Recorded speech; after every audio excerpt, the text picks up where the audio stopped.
Welcome, everybody, to the Dr. Leadership Lounge, where we have conversations with business leaders from all walks of life about how and why they are successful.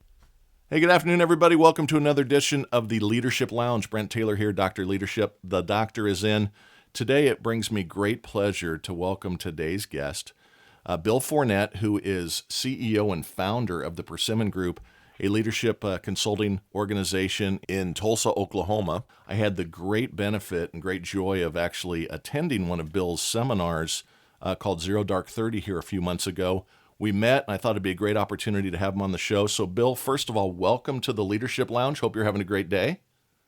Thank you, Brent. Having a great one. Awesome. We got through the holidays. It's the new year, and I'm raring to go, and I'm sure you are too. We were talking here before we started. You got some potential big travel and such coming up.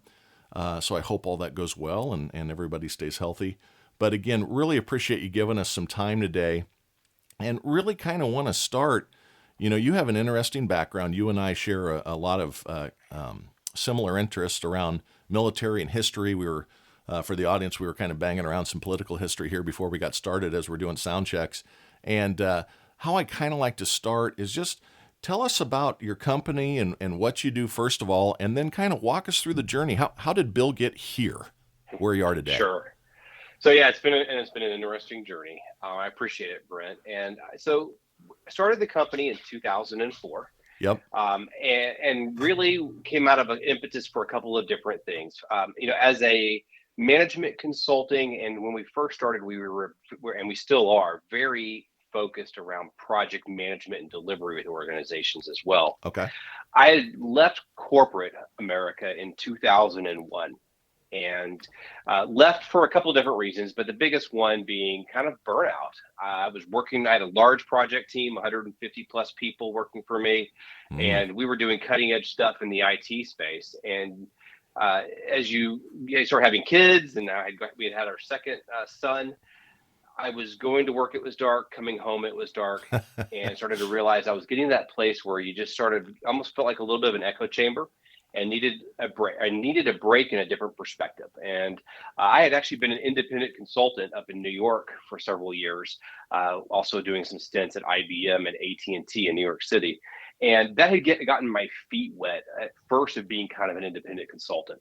Gotcha. And so when I left in 2001, I gave about 6 months notice to the company I was with so we could make a smooth transition, and took a sabbatical, honestly, for about 6 to 8 months, where I needed just to unwind. And of course, while I'm on sabbatical is when 9/11 occurs and the recession that followed a little bit. Yeah. So it wasn't a bad timing from that perspective, but it allowed me to reset my view and thought about what I wanted to get involved in, which for me was getting much closer to the point of impact and working with people in really making practical improvements, not just theoretical, or at times in that time period in the .com, it was, I say $100,000 was a conversation.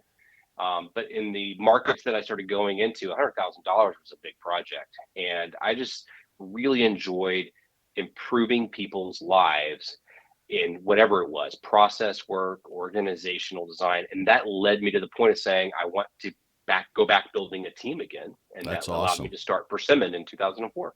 Awesome. Now, when you were getting ready to launch this thing and something like 9/11 hits and then recession, what was your psyche like there? Did it cause pause or did it cause excitement? Because a lot of people might think, well, the security, right? I mean, a lot of people deal with this that are getting ready to go off and start their own, be entrepreneurial in their approaches. Sure. Did you have any pause there, or did it reaffirm your desire?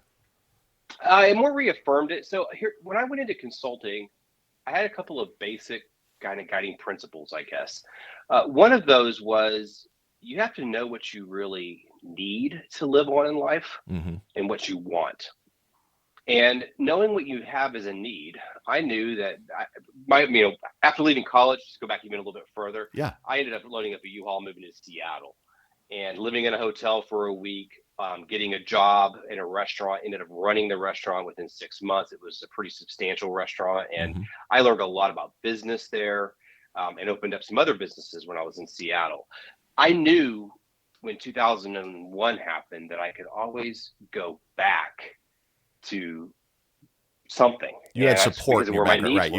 You had From a options. support side. Yeah, yeah. And what that does is, and the reason I thought that was important is because as a consultant, so I believe, a consultant has opinions, right? Yep.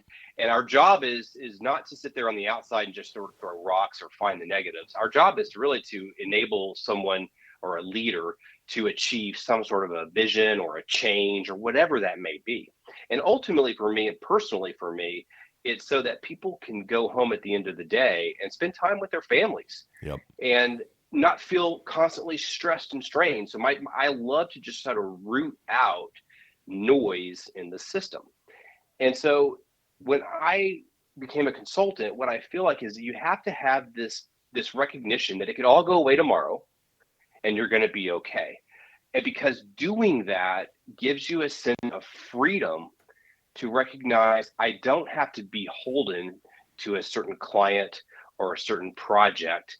I can give them what I believe is my true consultative advice, unencumbered by the risk of feeling that I'm Losing them. Yep. handcuffed because Yep. of dollars. Yep. And that was very freeing. And to me, that was important to be able to have. It's something I've built into the culture of my company because I believe if you don't do that, like it's like so many roles, consultants usually have a perception. It's usually not a great positive one. And I wanted to be the counter to that. I wanted to kind of be the anti-establishment The when I exception to the started norm. Persimmon in '04. Yeah. Yeah. Oh, totally.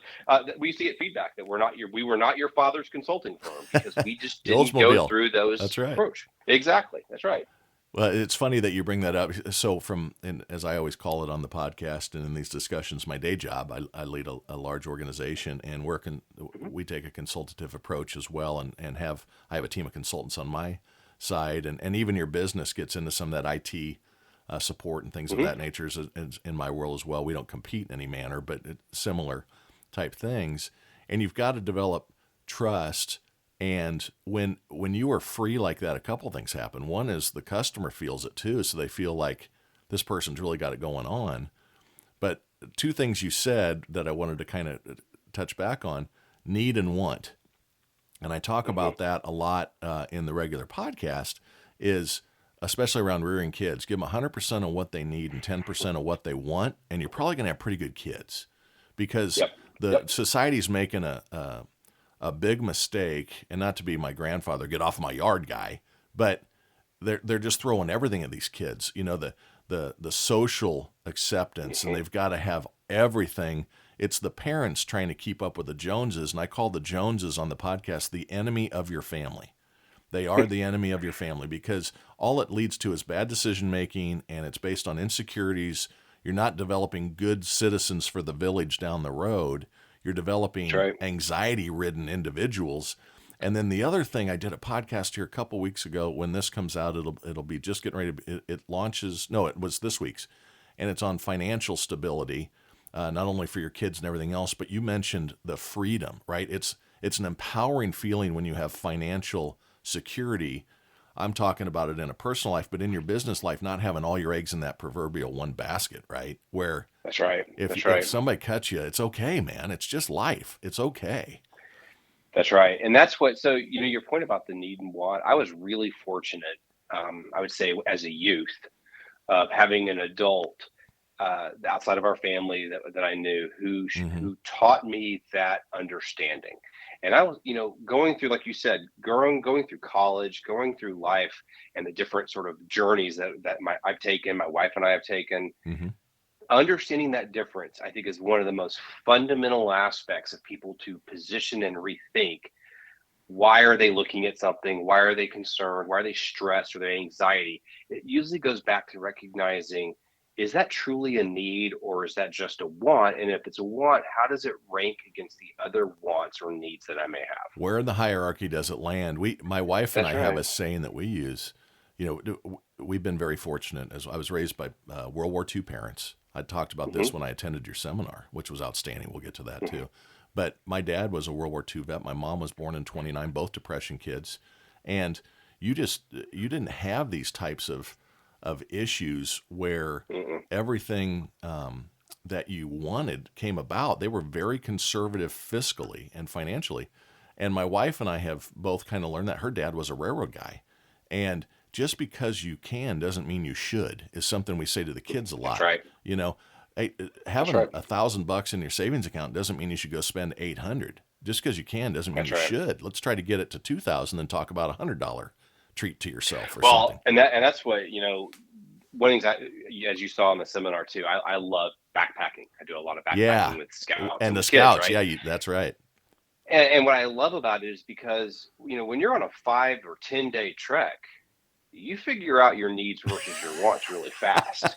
Now, when you come into a base camp that has a shower, right, or bathroom with flushing toilets, Yeah. that's a want, and it's really awesome. But you learn with your own gear. That's one of the things you find is there's a lot of things that we may want to take, but after carrying anywhere from a 50 to 80 pound pack for 14, 15, 20 miles, you start separating out those needs and wants pretty quickly. And I think that unfortunately, like you said earlier in life, uh, we have so many options available, which is Hmm. the positive part, but it's also a hindrance from a decision fatigue perspective, where you end up with this question that says it's hard to separate my wants from my needs. Instant gratification and social media.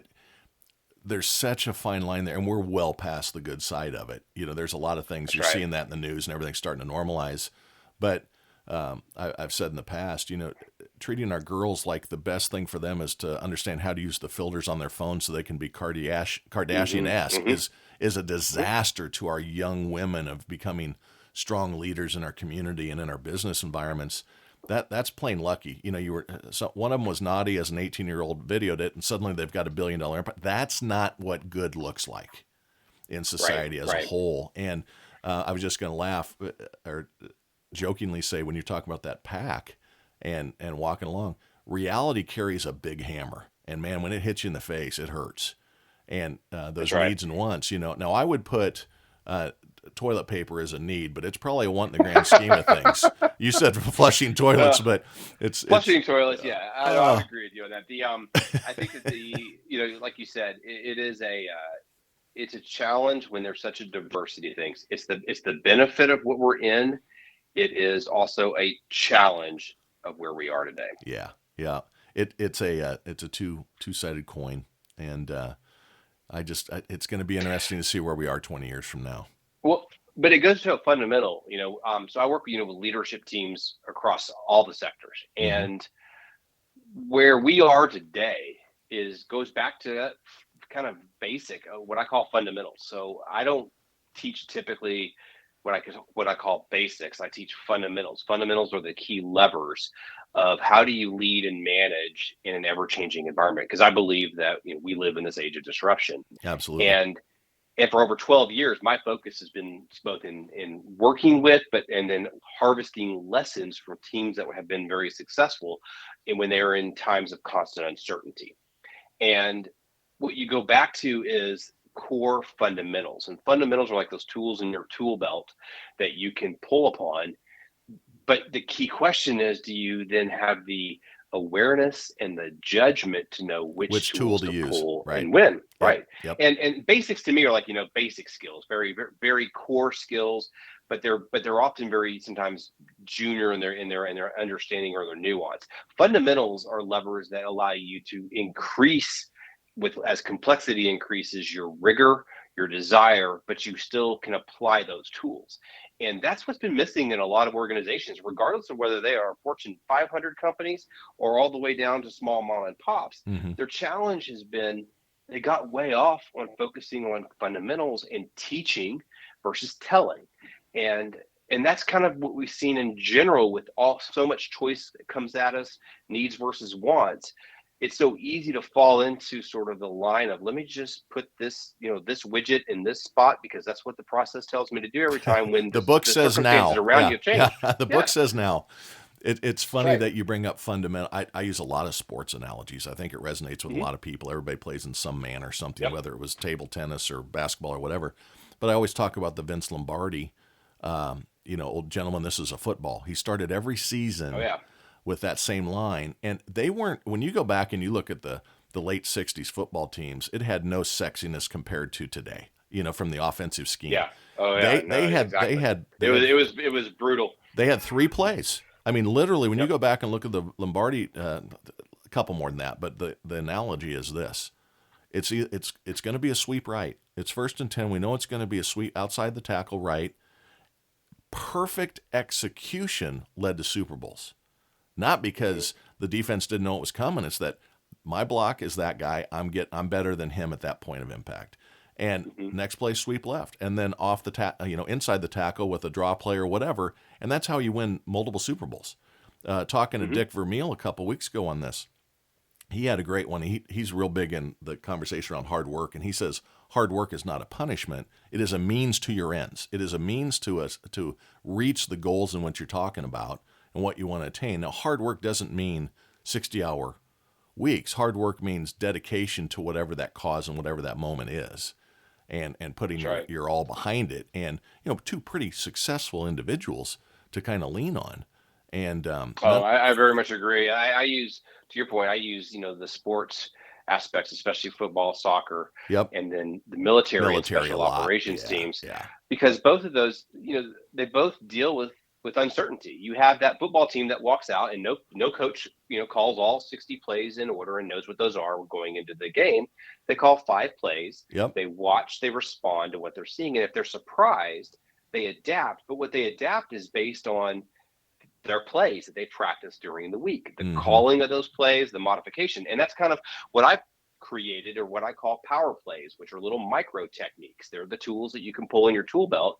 It's the question of then determining what about a situation or a project or a need causes me or drives the need for me to call a certain play. And I'm a big believer of that, because the idea of these long end-to-end processes, what they did is they did 2 things. They made companies too slow to move when they try to change, and that's how you usually can see you're being disrupted, is the world's changing faster around you than you. And the second is it created a complacent mindset where I don't have to think, I don't have to ask what's different about this situation than a previous one. I just go to the next step in the procedure.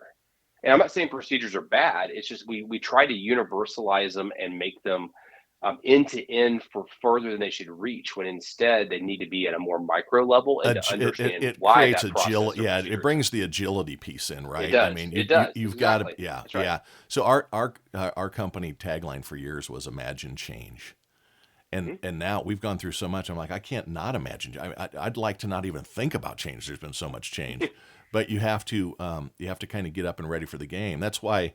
That's right. There's an old sales technique. This goes back to my late 90s, and it was like handling objections or handling challenges, and it was called LEAR, and it was an acronym, LEAR, and it was listen, explore, acknowledge, then respond. You had to kind of figure out what was really going on, the change that was going. Somebody comes with a problem, oh my God, and instead of saying that just the next step in the manual, let's explore this a little bit. What actually is going on here? Don't just go to page 2, bullet B. It doesn't say to do bullet B right now. I'm sorry, we've got to kind of think this thing through a little bit more. That's right. Well, it's a lot like the military has the technique OODA loop, OODA, right? Observe, orient, decide, and act, and then loop back through. Most organizations fail in that orient phase. And what I've also been seeing is we're not observing well. We're observing only to the point to say, oh, well, this looks like this ilk or this answer, and we're jumping to a conclusion of what an answer should be or a solution should be before we've truly understood what's going on. And unless there's a time of crisis, and crisis, you don't have time to explore too much or orient. But not everything is a crisis, and we got so into fire drill mode. It's hard culturally in a lot of organizations to break that fire drill cycle, because the view is we just got to keep going. We can't stop. We can't stop and think about it. Yeah, we probably should, but we don't have time.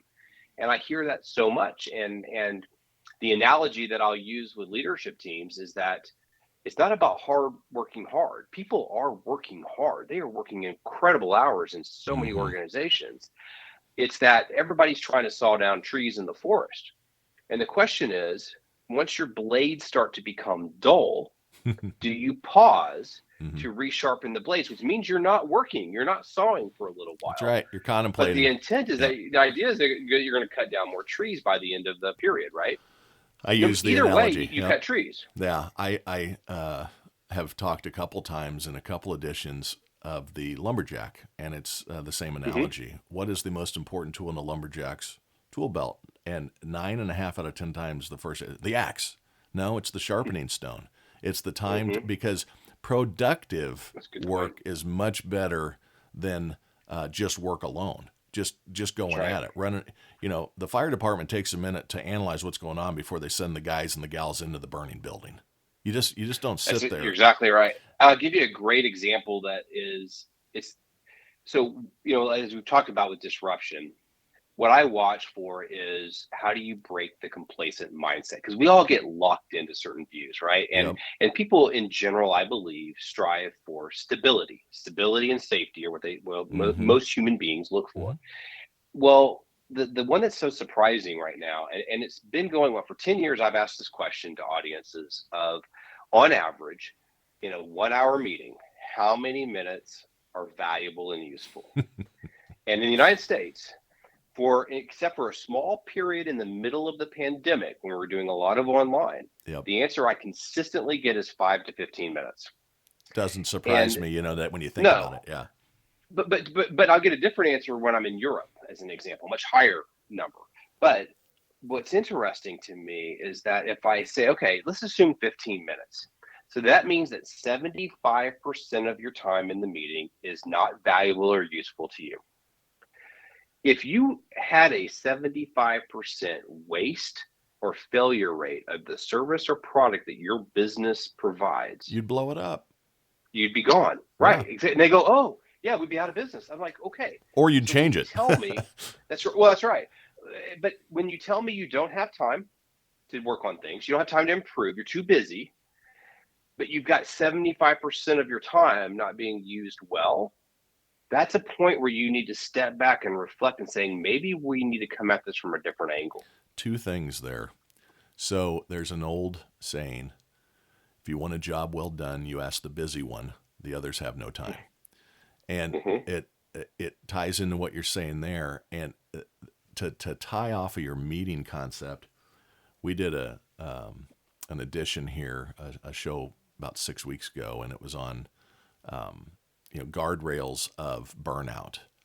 And I did a whole 30-minute deal on the meeting reset. Blow up your calendar, Hmm. because you touched on it. In the Hmm. pandemic, Hmm. we set meetings and meetings and meetings because you had to. It was the only way to communicate, right?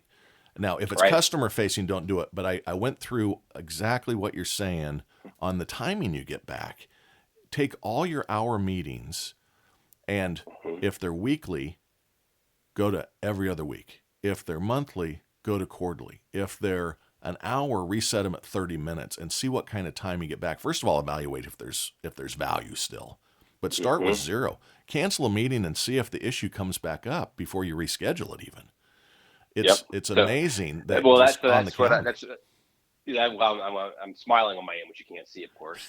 Is I mentioned about the power plays. I actually have a power play called the zero budget meeting play. And it is one that at the beginning of the year you do essentially what you just said. You first ask yourself for all the recurring meetings, Mm-hmm. do these need to continue? And second, if they do, does the format or agenda need to adjust? Because we get locked in, That's kind of right. like we do with scorecards, right? And we don't change Yep. them. The second is that I believe everybody should be focused on trying to reduce their meetings to 30 minutes unless it warrants it. And they should justify for a greater than 30-minute meeting. Agreed.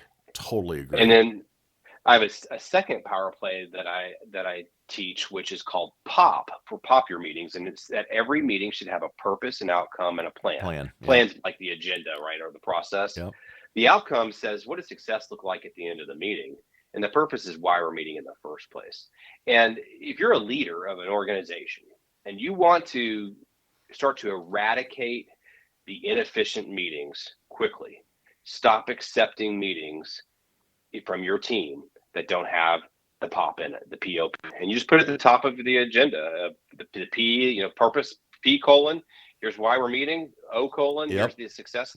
But how many people walk into meetings and aren't sure? Is this meeting to discuss, to approve, to review, to brainstorm? What's the Yep. purpose of the meeting? Well, And I think if we did that, we get so much sharper. and 9 out of 10 of those meetings, you rehash what you couldn't get through Oh, because of exactly. poor planning in the prior meeting. This ties into, I did pay attention in your seminar. Intent and outcome kind of ties into that too, right? Yeah, What it does. what's the intent and what is the desired outcome so you can plan that mission critical approach That's because you right. have mission based leadership too, which is Hmm. great. And I want to get into that in a few minutes, but you hit the nail on the head about these meetings. It is such a time waster, but it goes back to comfort. If I get up in the morning and I don't have 10, 12 Hmm. meetings on the calendar, it's like high five, great day, and then you'd have that open 30 minutes. God forbid you get a bio break or you get a sandwich or a cup of soup and someone loads it. But, by the time you turn around with Oh, your I used second to cup of call it coffee, it's like, oh Tetris my God, schedule. I lost it. I Oh lost yeah, it. I would refer to it as Tetris schedule, Yes, which it's, was, where you have 3 to 4 meetings lined up, and you're like, which meeting do I do I have choose to to go? attend? Exactly. And I Uh, feel like it's that thing of like, I believe you should get in and get out. And I used to run at times project status meetings. That if we were done in 10 minutes, that's good. I have a phrase that I use. And it's that I'm giving you X minutes of your life back, Yep. because people will be focused and more attentive if they realize you're also respecting their time. Yep. I have a client where there was an individual that I learned did nothing in their entire day. This is true every day.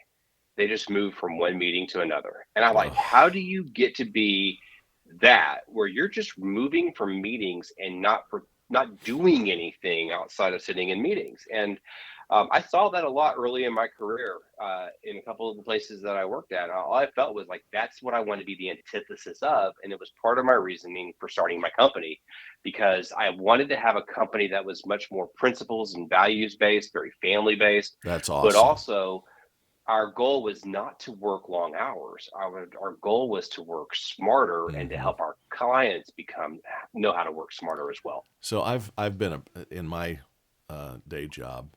I'm kind of known as the fixer. I've been given the challenges over the 30 years to kind of do that approach too. Hmm. Certainly not saying I do it to your level, but in all humility, just to have a point to make here, is you go in and you kind of you got to evaluate for a little bit and what's going on here, and you just those problems surface really, really quick. You can see it. Like that person going Hmm. around meeting to meeting, that's an itch in the roof of my mouth that only a barrel would scratch. I mean, that is the That's right. last thing I'd want to do. And That's right. there are some people that just like staying in the shadows. But as a leader, what I wanted to see is I want to high five people on accomplishments. And you talk about family.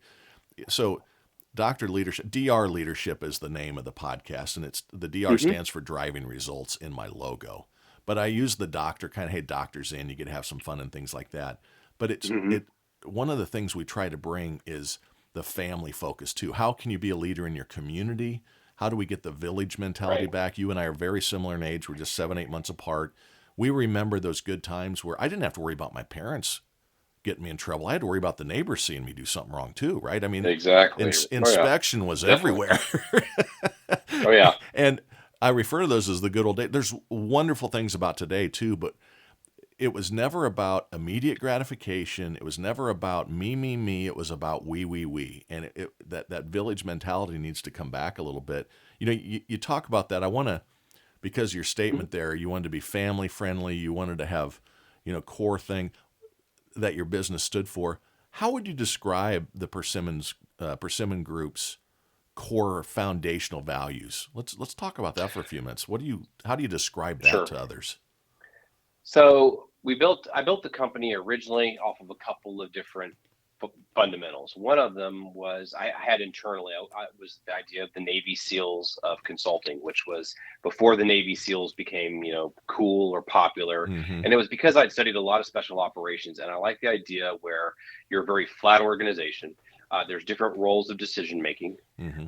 But when you're if you're a Navy SEAL or if you're a Green Beret in the Army Special Forces, Mm-hmm. when you're going into a situation, the ownership of the situation, who's making the call, if you will, shifts based on the role that's involved. So, for example, if you are a sniper in an Overwatch position and you happen to be a lower rank than the officer who is part of the three-person fire team walking down the valley, that sniper owns the ball in making the call. Now, the officer still has, say, a final That's decision-making right. power, But that ability of being able to see leadership shift and move based on the strengths, the expertise, and the roles that people have was important to me. So I'm a big believer of that agile, adaptable team environment. Mm-hmm. The second was that you know what you're good at, what you're not good at. You don't go down the other areas that you're not, but you have areas where you can go deep into of a certain specialization or expertise. Mm-hmm. But in general, you're generalist and you're constantly asking what's different in this situation. How do I need to adapt or adjust? And so that was a fundamental when I looked at the model and the type of people I wanted to attract. I wanted people who were high learning, constant learning, self-aware, good communicators, and ultimately trying to be very have high fortitude and be perseverant in finding the value result. So your point about the DR, right? Yep. Which is I wanted people that don't accept the first answer and then stop or give up. It's that you go around the corners, you find the tactics to get there. That was a big one. The second one was I believed we did not need to be working all the hours that people were working in corporate. I'd go to corporate, and as I said, when I left due to burnout, those were 12 to 14-hour days, Oh yeah. and there was too much inefficiency, but also one of the things I did even in corporate, and I was fortunate because the leadership in the organization I was in supported this, was I wanted to make sure that people could go see their kids' musical. I wanted to Yep. at school. I wanted to make sure that people had time to be with their families. That I don't believe this line between personal and or private and work or public exists anymore. And this is back in the early 2000s. And therefore, I wanted people to feel that, look, you work with people for 8 to 10 hours a day at minimum. It's a second family. So how do you bring these things together? So I wanted to make it work fun and Yep. engaging. That's awesome. And I found that because of it, the performance and the productivity was through the roof. The military uses a term called a force multiplier, which is Mm-hmm. when the effect that a team has is disproportionate in a positive way from the size of the team. And I'm a big believer of always trying to look at what are those things that can create force multipliers. And I did that early in my career in a number of different positions I had in leadership. And that family aspect was important to me as Persimmon. And That's so great. that was a big one. And then the third one that kind of evolved that I didn't necessarily set out to do, but it happened. And it's probably actually one of my most proud aspects in the values was, so we are 70% female. Persimmon is. That's It awesome. was did not start that way. Mm-hmm. I wanted to find people of all backgrounds who maybe didn't have a voice or they didn't have an outlet or realize what their potential could be. Mm-hmm. And I love looking at potential and seeing you think you're here, but I can take you all the way 5 levels above where you're at. I just need to expose you to some more experiences or challenge you in some areas. And so for me, I have people, millennials, Xers, and now Mm-hmm. Zs even, Yep. that I have millennials that have been with me since 2006 and 7. And that was important for me because you hear all the numbers of how long at the time millennials would stay with companies. Yep. Part of it was because I believed that they weren't listened to or engaged with. And I wanted to find how to meet them where they're at or people where they're at. And then also look at where their strengths are and help to motivate and expose them to opportunities to kind of become their fullest potential. There's a whole lot there to unpack. That is awesome stuff. Yeah. So, one of the things that is core to me as a leader, if you want the Mm-hmm. accolades, be an individual contributor, right? If it's all about the money, be an individual contributor. I've said Mm-hmm. I'd have retired 5 years ago as an individual contributor. Oh Maybe yeah, there's a maybe lot I'm easier ways to make money. oh God, but the leadership aspect, you nailed it on. You hit the nail on the head here a few minutes ago. Is getting more out of people than they even know they're capable of. Mm-hmm. That's the coaching aspect of this stuff.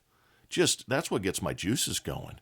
Is to see somebody that came in as meek and unsure of themselves, and 3 years later they're on trip as the number one in whatever category in the country, and that doesn't make them the best necessarily, but their confidence is there. The gestalt That's has right. been has shown up. All these great adjectives, right? Perseverance, you stated, etc. And it's so fun to see that. Before I forget, so Mm-hmm. military is huge to me. My dad was a World War II vet, his identical twin, both in the Navy following the Sullivan Act. They were separate. Hmm. They didn't go until 44.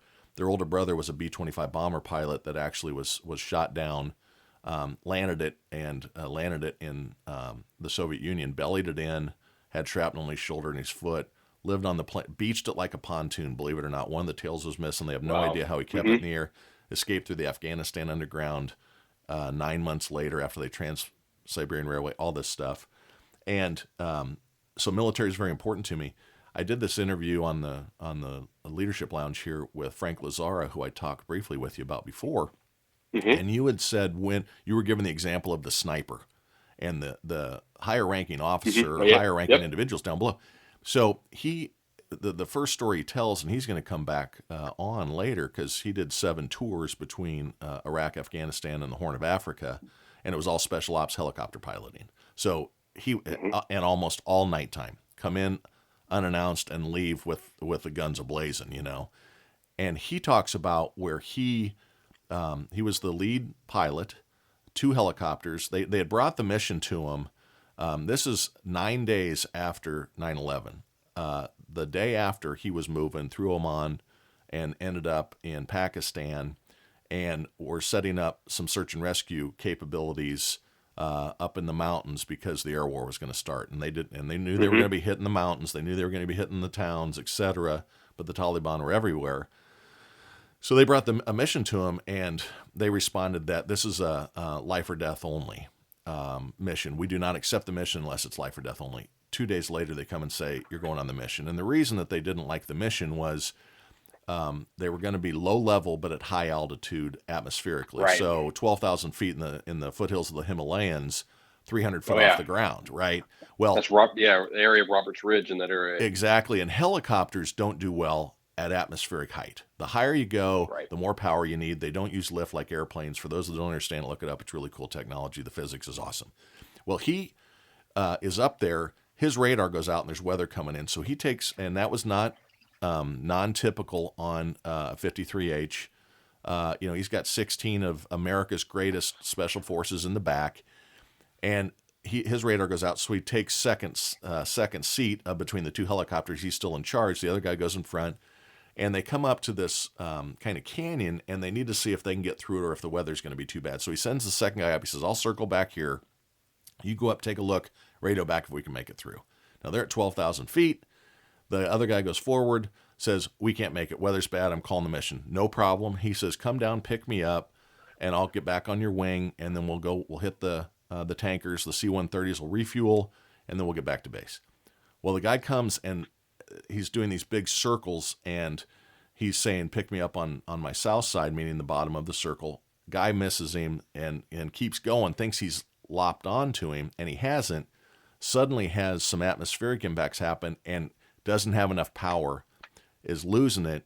He puts the 53H in a straight nose down to create more power and speed and lift, and bellies the thing onto a ridge in the Himalayan mountains. Nobody dies. Some back injuries, Wow. scrapes and Hmm. bruises. Now they're at 12,000 feet looking around, and there's lights that are starting to show up. He knew at that point, this is a long way to get to this agreement with you. He got out of the helicopter and turned to the head of the SEALs that were or the special ops guys, I don't know if it was SEALs or who it was, but special operations Hmm. personnel, and handed over to a 2 level as far as rank below him.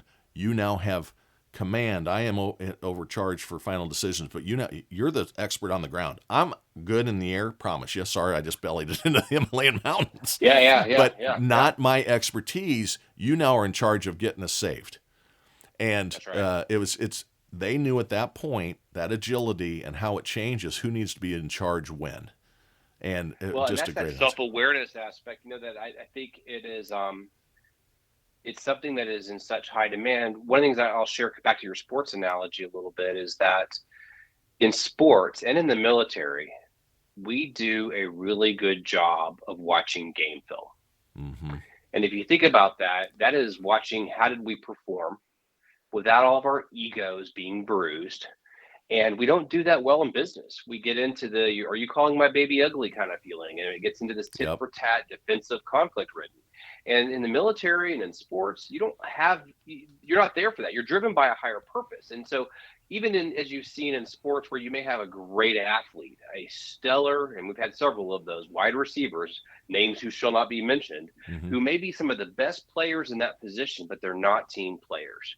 And Oh. they go out and they call out their linemen or their Mm-hmm. fellow players on ESPN. You can be the smartest person in the room. You can have the best technical background.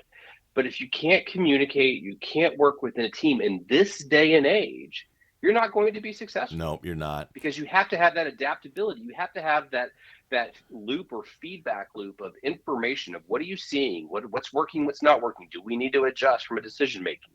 And that's why it's really, the word discipline is a word that kind of got in my perspective, it got kind of Misnomered. used in a Yeah, negative yeah, way. exactly. Yes, and the actual word disciplina, which is Latin, Latin. Mm-hmm. means to learn.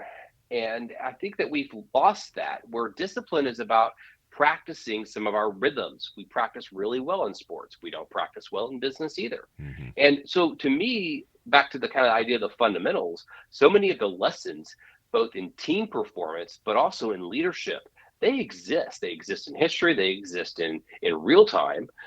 But the challenge is that we often don't want to listen to those until we get into a crisis or an issue, and then we're very good at learning very quickly. Mm-hmm. But but instead, if we were coaching our team, teaching them how to fish, I mean, one of the biggest things I see from so many managers, and I'm gonna use air quotes around leaders right now, Yeah. is this attitude of if you want to get it done right, you just got to do it yourself. So hey, send me your presentation, and I'll fix it tonight and get it up to the leadership at the next day. That's not successful. Nope. Now, if it's in a crisis or an urgency, then maybe that's what you have to do in the moment. But you have to reflect back as the leader and say, first of how do I teach them how to do this? How could I have approached that conversation or that delegated authority in a different way, like having them maybe bring me their initial thoughts on the presentation before they go spend all the time at creating the entire deck? So to me, there's a breakdown there. And to keep saying, well, I'll just take care of it myself. What that does is it starts to build an organization filled with heroes. But eventually your heroes start disappearing on you. Yep. And the question is, are there others behind them who actually understand how to run things? Or were they just going through the motions because the heroes were giving them orders or telling them what to do? And they did whatever the hero said without understanding why. My legacy in leadership is how well the teams do after I'm gone.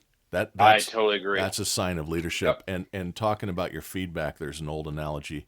Feedback is a gift if you choose to accept it, and That's right. it's the only way to learn. And at the very first podcast, when I launched the podcast, it was "Why Be a Leader," and it was rough because you're trying. I told you this beforehand. I'm standing in my quote air quote studio, right? That's called a walk-in closet in the downstairs bedroom, and you're trying to be motivational.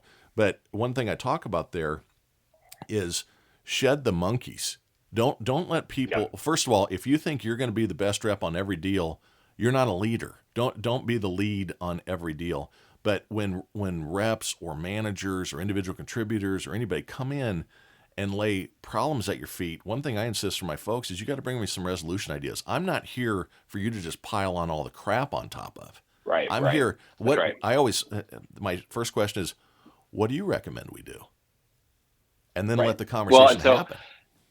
that's right, and I think that. So I agree, and I was going to say to your point a moment ago about on leaders and looking at not just. I also judge them when in the bad times. Yep. So one thing I judge leadership teams on. If you want to tell me you're a successful leadership team, don't show me after you've gone 6 seasons Your best undefeated. year. Yeah. Show me exactly. Show me when you're in times of crisis, because that's what tests the mettle of a team to find out if you truly have a team. Absolutely. And one of the things I did in my company early on was, as a consulting company, one of the challenges you always have is you can't, how do you build and bring in talent? And one of my challenges in my market and being in Tulsa is a smaller market. One of my challenges is that from a corporate perspective, a lot of the people that were coming out of 10 to 15 to 20, 30 years of corporate, they had a lot of what I call shellac on them, meaning that the way they've been taught, the way they were supposed to manage, And one of the mantras that we have during the hiring process is, are you willing to take out the trash? And the Mm-hmm. reason we ask that is because it's not above it of any of Anybody. us to take the trash out. Mm-hmm. And so if you feel like it is, that somebody needs to do that for you, then we're not the right fit. Not the right team. And so what I had to do was I had to figure out how to develop younger talent, a couple of years out of college type of talent, without putting a customer at risk. And so there are two things I did with that kind of play into what we were just talking about. One of those was creating sort of internal projects or efforts that were like microcosms of a customer engagement. So building content development for us inside of Persimmon allowed you got to learn some of how we approach things, because we teach what we practice. And at the same time, you had different personalities depending on who's doing the course or who's teaching. And that also allowed then understanding how to manage personalities and their work habits and styles like you do with a customer. The second, though, was really doing this reflection back of coaching them through those projects and efforts so you could see them develop and grow. Because you made a mention a moment ago that kind of triggered it. Was I like to understand. So instead of when a person brings me a problem, let's say, I may hit them with, what do you recommend? Or what are your thoughts? It's because sometimes I found younger employees feel intimidated by asking for a recommendation if they don't have any basis for that, not understanding. Sure. And by doing it, that pause question of saying, what do you think? Or what do you recommend? It allows you in your own mind as the leader to ask, should they know this answer? Should they already know how to do this? A little self-reflection on if they're up to speed. It does. And the answer then, if the answer is, well, they don't know it, or maybe they shouldn't know it by now, I can't assume that, then I can solve that through training or coaching and such. Yep. If the answer is they should know it, then your follow-up in your mind is, why don't they? And that shifts, exactly, and it shifts the leader into more of a question focus with the individual versus a telling. Mm-hmm. I have a lot of leaders that go, well, I told them to do X. Well, did you ask, did they understand what good looks like with X? Yeah. Do they understand what X is? Yeah. Yeah, exactly. So if you turn that's what great coaches do. When you think about back to sports, if you're the quarterback and you throw an interception, the first thing a good coach usually says to you when you come over to the sidelines is, what'd you see? What'd you see? Yeah. And the whole reason for that, it seems so fundamental, right? And I ask people, well, why would the coach ask that question? And a lot of them who get it are like, they want to understand where the quarterback is, where they saw, so they can coach them better to prevent the next interception. Others who really struggle with that kind of question, saying, well, he should have just told him to throw it on the left shoulder. That's a challenge in the way we are leading and managing, because I believe managers are often being measured on the wrong things right now. They're being measured on results, and I believe they shouldn't be measured on results. They should be measured on creating teams that deliver results. And leaders got into this rub over the last really 30 years, where leaders got more people in leadership positions, I should say, in title. They focused more on being liked than being respected. Yeah. And that's a thin line. That's as thin a line as self-confidence and cockiness. Which side you get on? And that's right. I was just going to say, one of the things you brought up about this leadership style too that resonated with me when I went through your Zero Dark 30 seminar was the tellers. That's how corporate America worked, because all of the leaders had come out of World War II and the Korean conflict, and it was a clear hierarchy. The top person said what to do to the next person, which said what to do to the next person, which said what to do to the next person. And then we started to change as you got into the .com eras and those types of things, and then likability, and we got more psychological in how to approach this to maximize results. And then it was more, it started getting feeling based, and I don't think feelings are necessarily the right thing either. You have to use data, in my opinion, in my industry, I should say too. You have to use data to determine what is the right course to help in decision making. Emotions are... So I think, a little deep here, but my leadership approach has always been that as a leader, you're a psychologist a little bit. How you get the best out of people is understanding what drives them, what's holding them back, having an empathic approach to them. So feelings is a part of it in that concept, but you don't use feelings. I feel like they really like us. I feel like we're going to get the Right. opportunity. You have to go then more data driven there. That's when you get into the questions, right? Why do you feel that way? What about this Right. et cetera? And leadership is changing all the time. It's actually one of the next questions I was going to ask you is, and I want you to finish up your train of Yeah. thought here first because I didn't mean to interrupt, but it's interesting that you bring this up, those changes, because I'm living it in my day job, right? It's Sure. all Sure. of these changes are coming on. Well, so I say that so it's, what you just went through is yes, I very much relate to. I think that the one on empathy. So I distinguish empathy from sympathy. Sympathy Yep. being feelings, empathy being understanding. Right? So Mm-hmm. can I? Do I understand? Do I kind of have an understanding of what it's like to walk in your shoes? That's the question of Yep. empathy, right? Um, over the holiday break, I'm reading this fascinating book that just came out at the end of 22 called Power Failure, and it's about the rise and fall of GE. Hmm. And it's fascinating because in the 80s, the whole kind of, cult of personality around Jack Welch that became Mm-hmm. known as GE, as most of us think of it, that are of age in our Our age. careers. That's right. Yeah. So what was fascinating was that GE, as it was growing, Welch came in and he was everything you were just describing of what we would hope a leader would be. Wanted diversity of people, wanted to get rid of the company man, if you will, Mm-hmm. approach. Mm-hmm. He didn't want sycophants and people just going through the motions. He wanted challenges. But here's the challenge. He went about it in a way that created a different type of issue in the culture. That is why GE has gone through such also massive failure.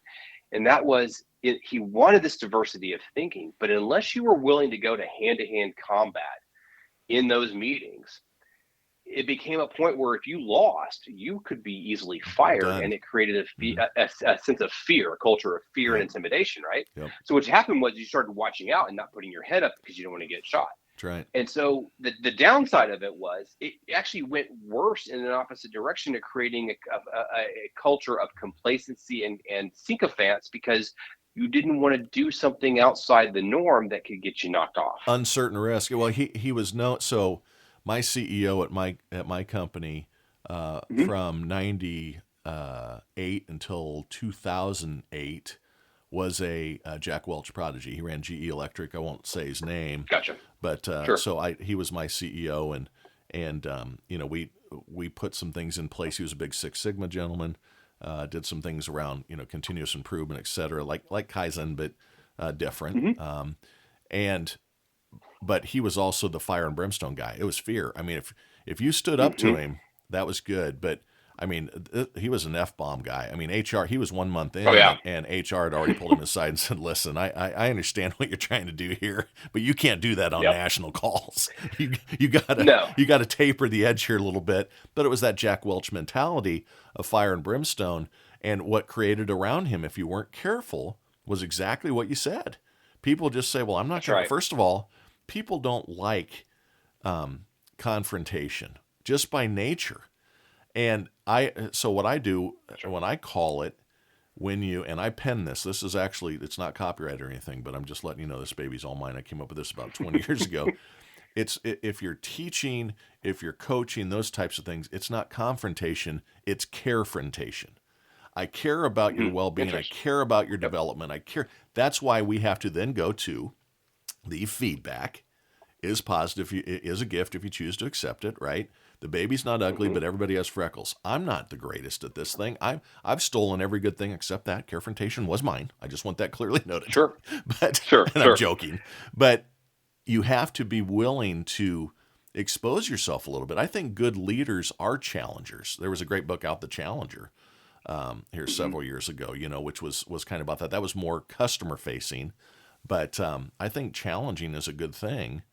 But And interesting. vulnerability is. Yeah. I think that what happened for so many organizations, and we saw this. I even saw this going into the beginning of the pandemic, because the pandemic was a in your face, probably the greatest disruption that we've had in the Ever. modern Yeah. age, as far as especially in business, because nobody planned for that. Hey, you have 48 hours to go remote and hybrid, right? Yeah. Um, and so one of the challenges that I would consult with leadership teams on was you don't have to know the answers. I had so many leaders that said, we have to know the answers, and what do we tell our employees? You don't have to know the answers.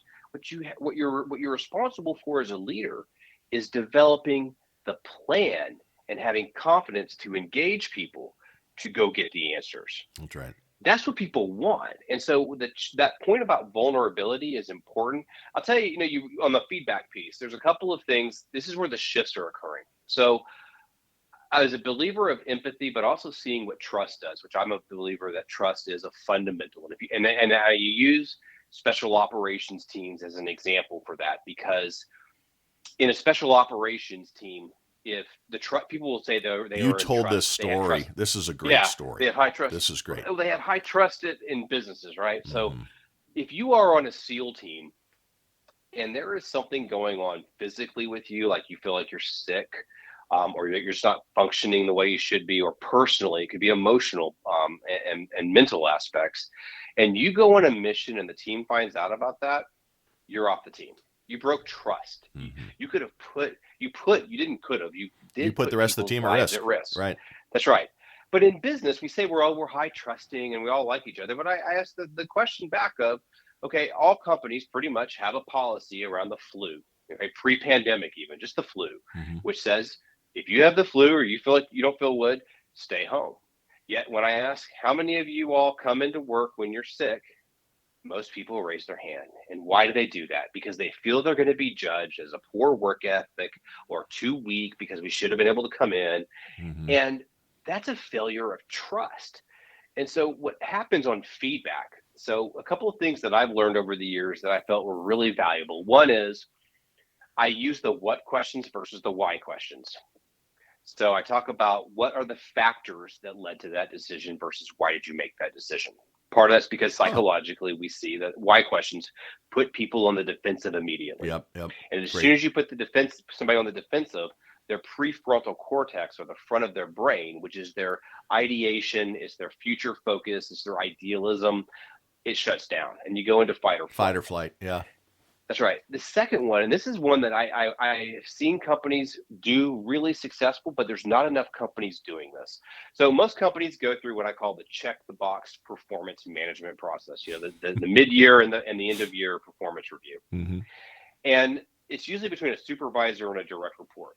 And I'll tell you a way to change this totally is first, you don't go in just with a supervisor and a direct report, because what you do first is you ask the direct report to go to people who they have worked with over the past year or people they trust in the organization to ask what do they find that they're doing really well and what do they find that they need to improve upon, capabilities or competencies, either way. Mm-hmm. And you ask the direct report to bring that feedback to the performance review. That's awesome. And as a leader, you can score it the same way. You can ask the direct report to come back and say, what would you score yourself, or what are the Mm-hmm. areas that you think you need to work on? What it does is it puts on the direct report a high open-mindedness to trust, because they're going to people who have seen their work and or who they trust their and value their opinions on in the workplace. While instead, what usually happens is you meet your supervisor, you don't know how well they really know you or what you worked on. And as soon as you start getting anything negative in the feedback, most people start to go defensive. And when they do that, they're looking for just anything they can do to break the person giving the feedbacks, like to prove them wrong, Wrong. and Yeah. then discount everything else that was said. And so it turns into a conversation about, oftentimes the supervisor may even learn things about the employee they didn't even know about. That's awesome. So it's a simple change of just asking and reframing. The performance review should be both people coming to the conversation to say, what do we want to acknowledge that we've done well? What are your strengths that I may or may not even know about? And what are the areas that either you want to develop on or the organization would like you to develop in? That's awesome.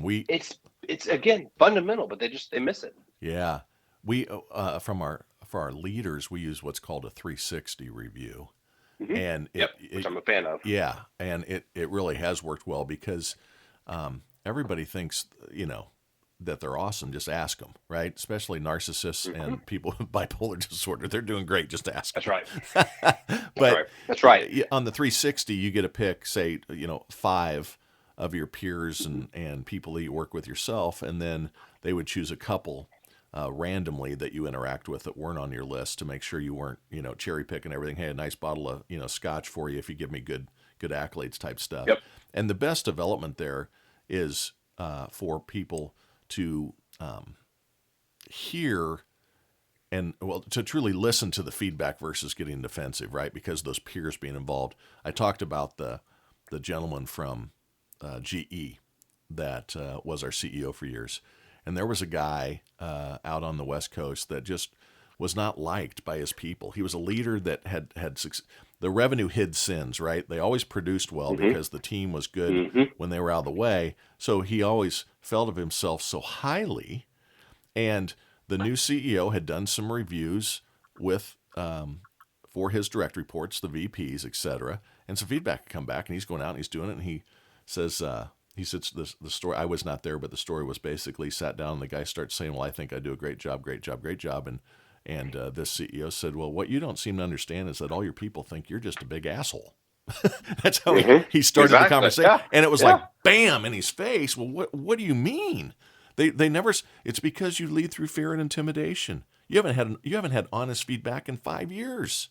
So I'm here to tell Right. you the honest Exactly. feedback. We got to get the Well, asshole coefficient lower. You know. and that's what I watch for when you ask about leaders. And I think a lot of people, first of all, think that leaders are the cool kids, and I Mm-hmm. believe leaders you definitely need managers. You need strong individual contributors too, right? Yep. So I look for leaders who start to realize where they need to adapt for whatever reason, and a lot of places that I watch for on that are around the military because they are forced to adapt, and it's life or death. So it creates very colorful but very clear approaches. And Hal Moore was one of those. He was the one that, if you remember the movie We Were Soldiers about the Yadrang Valley that Mel Gibson starred in several years Yeah. ago, Yeah. Yeah. that was actually my father's unit, 3 years Wow. before he was in Vietnam, and the first of the Seventh Cavalry. And Wow. the thing about Hal Moore that was so different when you think about that was back in 1965, 64, as they were creating the Mm-hmm. first that division.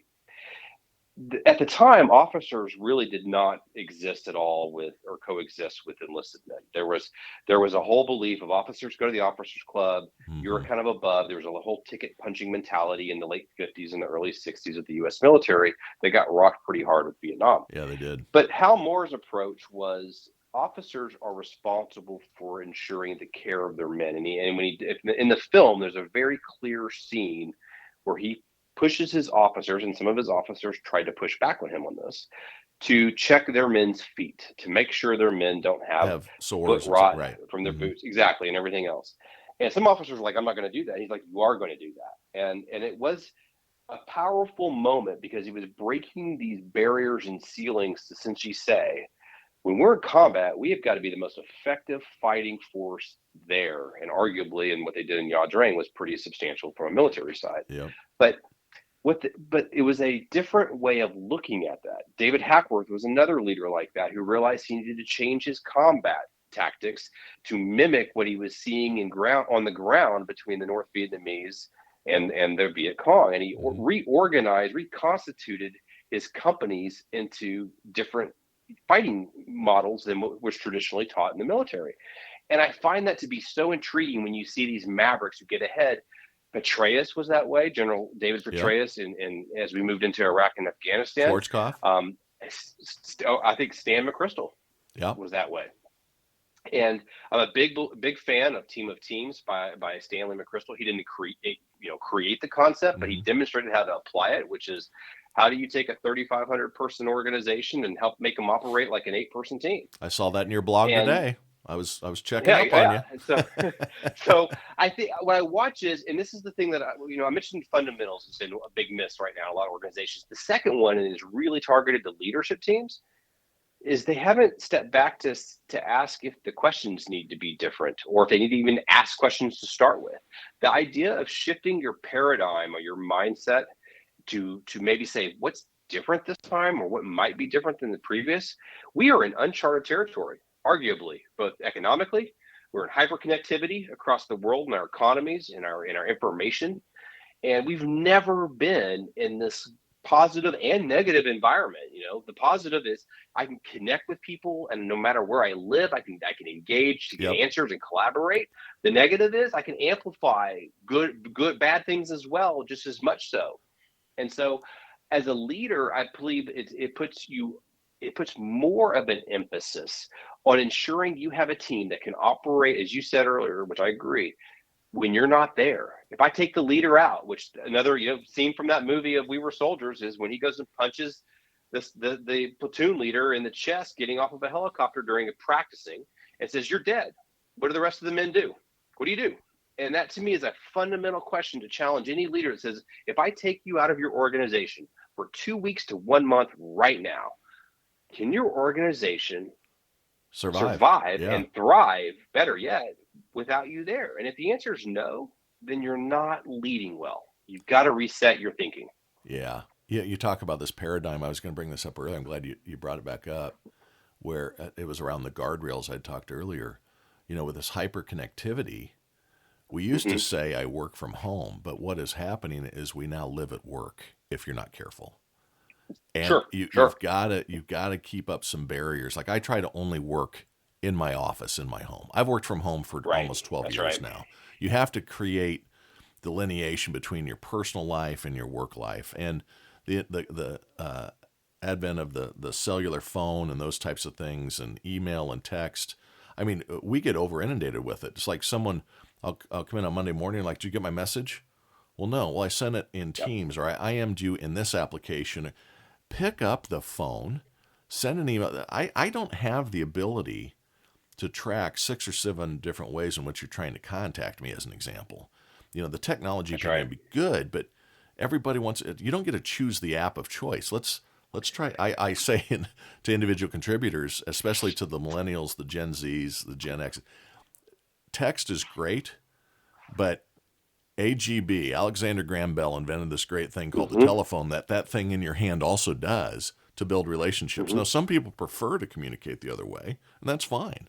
But you Mm-hmm. have to have. I can remember when my daughters graduated from school, got to go in an interview and talk to somebody.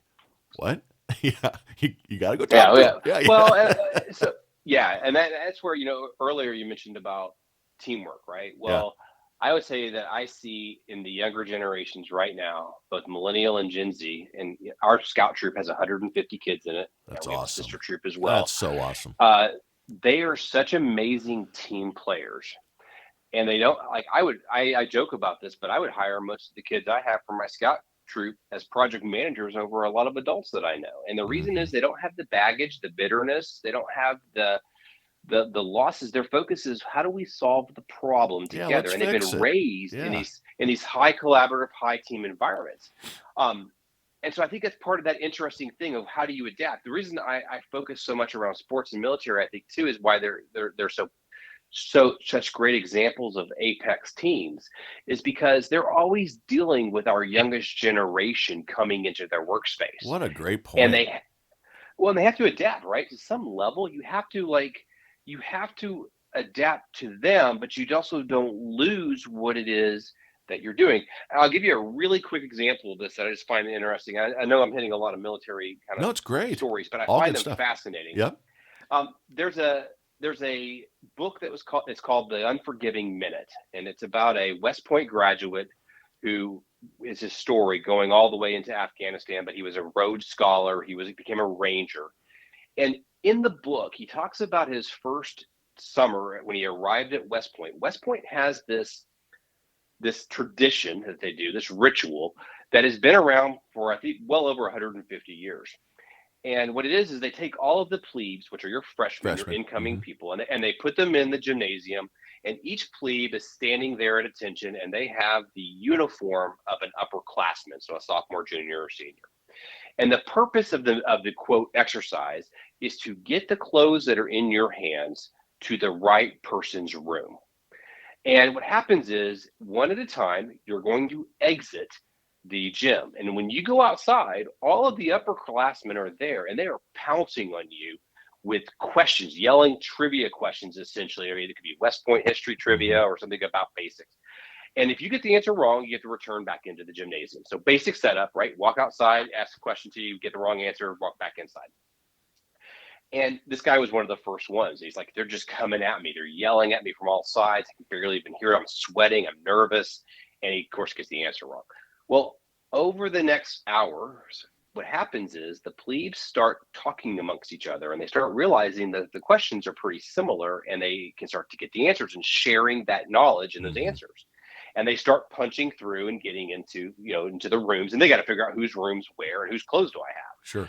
Well, he said, I didn't realize until I was in the middle of a firefight in Afghanistan when all of this noise is coming around you, the din of battle, right? The Mm-hmm. confusion, the yelling. The fog And of as an war. Yep. officer, the fog of war, you have to listen to hone in on what are the data points? What do I need to be paying attention to? And he said, that's when I realized what that entire exercise was about.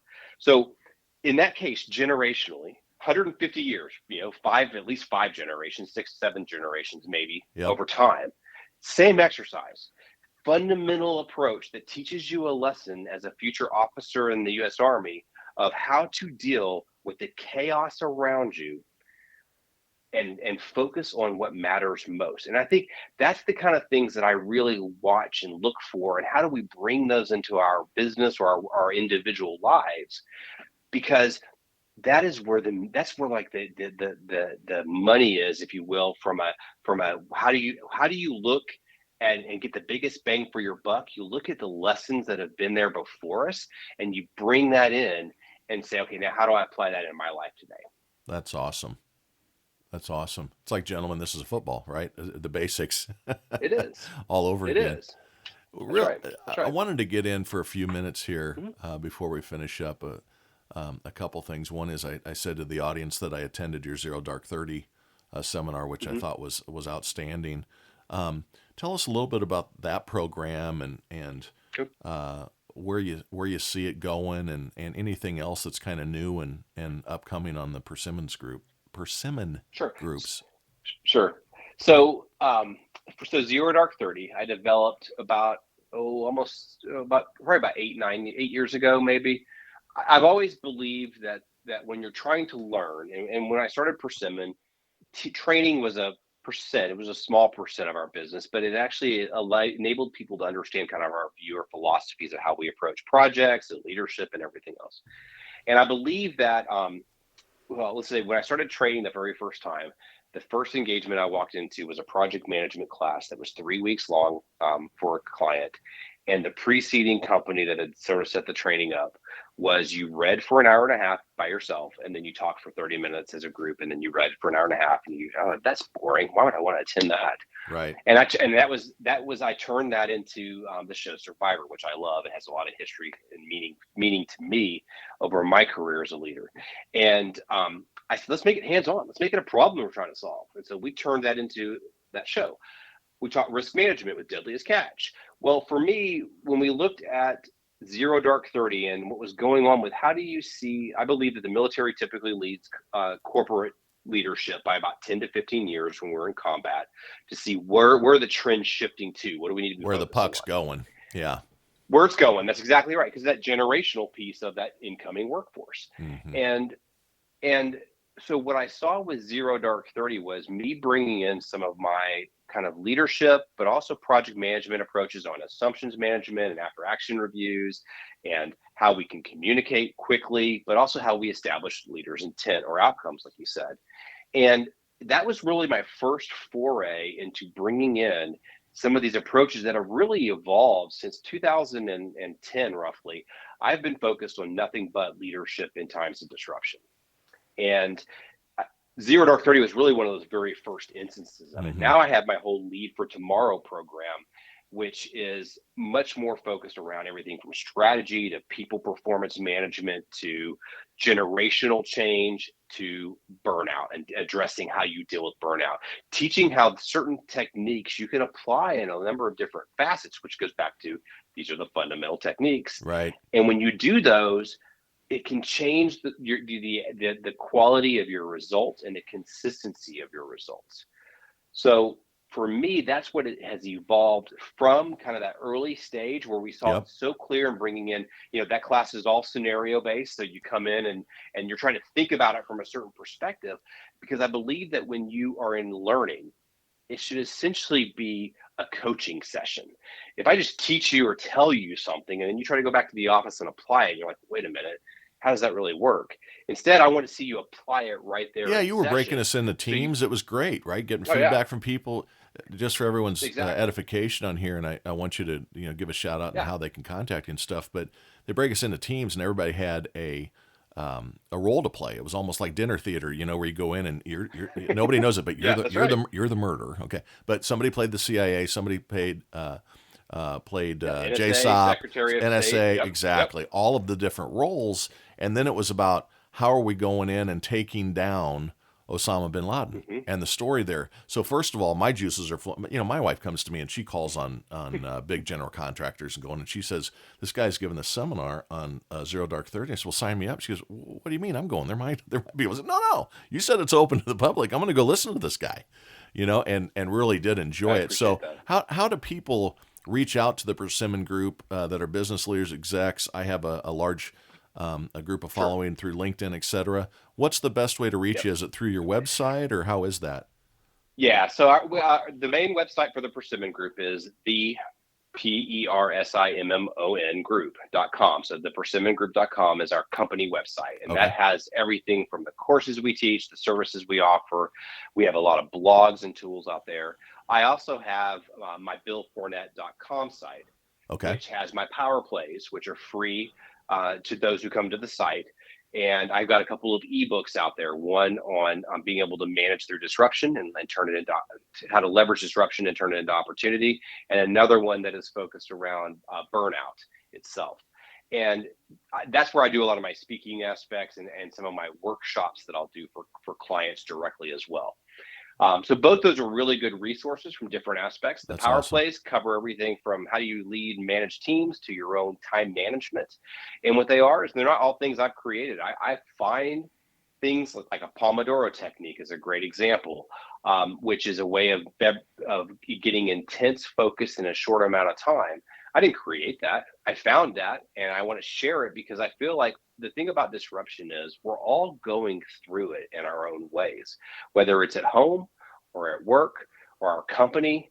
And the question is, I believe we should be sharing our lessons, our challenges, because then we can learn from each other. The kids are great at this. I mean, look at YouTube, right? Oh yeah. YouTube has transformed the way we learn because we can collaborate and update and enhance a lesson or a learning almost real time by supplementing maybe the video that we just watched and improving it.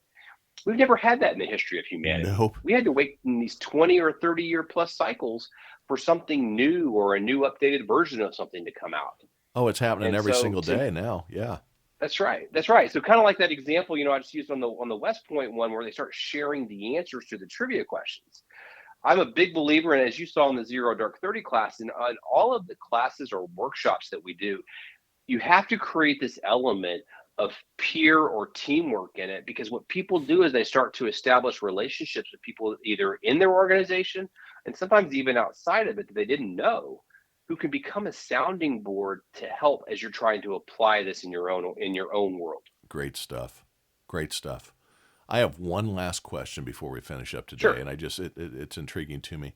Who inspired you? Who was the leader or who was inspirational to you growing up that you always looked back to? Mine was, and Pat had answered. Mhm. My father was real inspirational to me. He had his own business. Worked with him since I was 10 years old, or started working for him when I was 10 years old before all the labor laws were in play. But Sure, sure. very inspirational to me. A lot of neighbors, I had a Battle of the Bulge survivor that lived next door. These people. Who in your life would you put on that kind of pedestal of was inspirational and somebody that made you go, man, I want to be like that someday? Sure. Well, so I'll say first, I've been fortunate that I've been able to find and have a number of mentors from different perspectives over my career. That's great. I would say that my most fundamental. So my natural father was killed in Vietnam I know you told me the 5 months story. before I was Yeah, born. that's terrible. Yeah, he's a Medal of Honor recipient. He was a Oh, first lieutenant with First of the Seventh, God but bless he him. was almost 25 years old. Hmm. And listening to I met his squad leader and men that served with him. He had also taught at Ranger School, and was that even though he came in knowing he was from Louisiana, he was a hunter. He had always kind of been a leader in Lake Charles, Louisiana, where he's from. His Mm-hmm. friends still focus on recognizing him That's because of the awesome. friendship, not because of the accolades. Yep. But when he went to Vietnam as a first lieutenant, his squad leader came up to me, and his squad leader was on a second tour, and I found out later the squad leader received the Bronze Star for recovering my father's Wow. body after he was killed.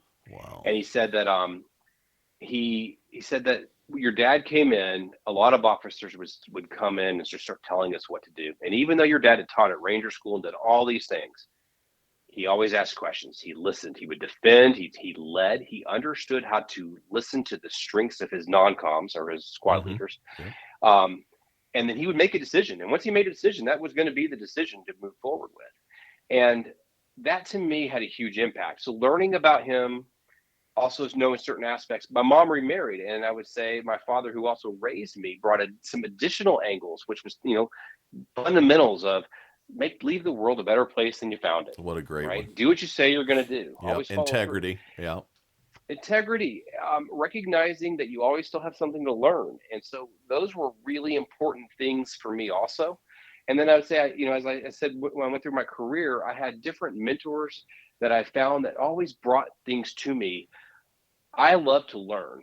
And so even when I am teaching a class or consulting a client or coaching a client, I do a lot of executive coaching. I am learning from them, and I seek to learn from them as much as I hope that they can learn from me, because I believe it strengthens your repertoire of what you know and what you can share, shared experiences, and also lessons that you can bring for people. Absolutely. Absolutely. Well, hey, I really appreciate the time, Bill. Everybody remember www.thepersimmongroup.com or www.billfournet, Fournet.com. Bill is an absolute outstanding presenter, speaker, executive coach, and I hope that everybody online here today listening can take something from the conversation and improve yourself. But remember this, and Bill, I always say this at the end, this is my tagline. To all the people listening out there, hope you have a great day. You're awesome. Keep that shit up. Talk next week. That's awesome.